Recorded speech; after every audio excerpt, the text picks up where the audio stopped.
Dude, I'm an alien nerd. You know, I've always been an alien nerd. I'm a space nerd. I spent so much time at home alone, like late nights, as a little boy watching Discovery Channel, and you know, that I became like intrigued with, you know, abductions, and I just think it's the illest story.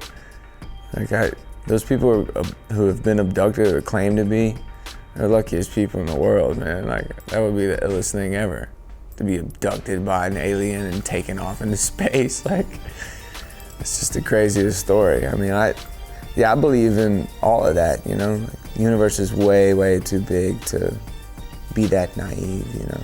What happened was we were in Nashville, me and Outs, Fifi and Ashley were out on Printer's Alley. Somebody started with Fifi at the bar, and you know, I just got irritated at that. We roughed up some security guy, and then they called the police on us, and we went to jail. Well, it was a couple hours later, but they sniffed us out. We were trolling around Broadway, and we went to jail that night, and Ashley, our homie, bailed me and Outs out of jail. I cabbed it straight to the studio. When I got to the studio, I had no sleep. You know, I was hungover, no sleep. You know, the studio was real dark, so I just laid down on the couch and passed out, and I got up a couple hours later and hit the space bar, turned the lights on, hit the space bar on the board. You know, the instrumental to Outer Space was playing. I was just blown away by the track. And I think it was just that energy of what I went through that last night just fed that track, you know. Have a Great Flight was written, it was the only record I ever wrote on guitar myself. I had, my great-grandmother passed, and it was like a shock to my family, you know. And she was the most beautiful soul, you know. She was just the most loving, giving person I had ever known. And thinking of her and then losing relatives and people that mean so much to you, man, it's very hard, you know. So I wrote that song about that, you know, about that. Have a Great Flight is kind of like, I'll see you on the other side. You know, she always said, I'll just be in the room next door. I'll be in the next room over. You know, it's all good. I'll be here. Best friend was the music. Willpower went somewhere, you know, with that melody. And when I heard the track, immediately I was thinking, man, if Marshall gets on this and closes this out, it's gonna be out of here, you know? So I crossed my fingers and sent it off to him. And when he sent back the track finished with his verse, and I didn't think there was any better way for us to do a record on this album. The song's mysterious. It's still, we left it open to interpret. That song's about the search, trying to find something. Do you believe or do you not believe?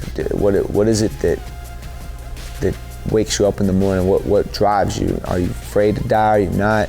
And Marshall, the dude's just genius. I mean, he's a complete but he's genius at the same time. He's got all the jokes. I ain't really that funny. So I just hang around and let him clown everybody, including myself. For him to back, you know, Devil in My Veins and all this, like, yeah, man, go there for sure. Do it. You know? Like, don't hesitate, man. We got your back. Just go. You know, that's special, man. That doesn't happen. I feel fortunate, man. But, you know, he's a great person. Other than that, he's a complete.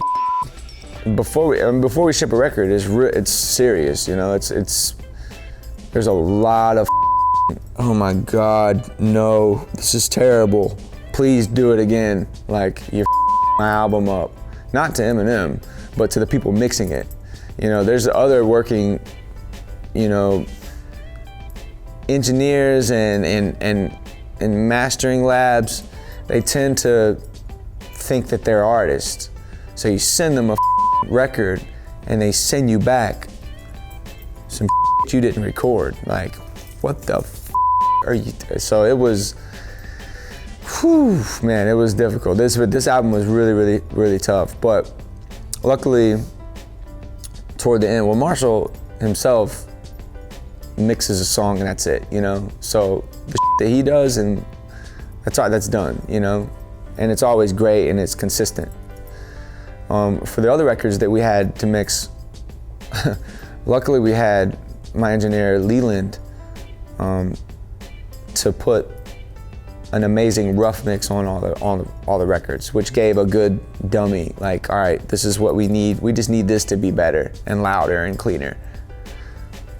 But people were just f***ing it up, man. And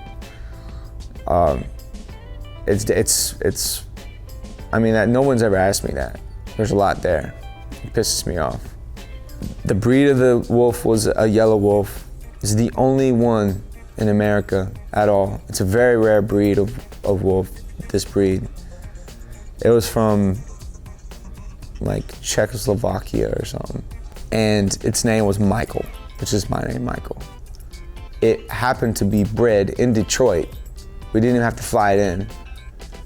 My boy Spidey, who shot this video, he shot the cover, he shot all the insert photos, and I showed up to the set and he was like, yeah, it's a Yelawolf and his name's Michael, by the way. You know, and I was like, what? I walked over to him and we just became instant homies, me and this wolf, you know. So I just, you know, petting him and talking to him, and he tried to piss on me.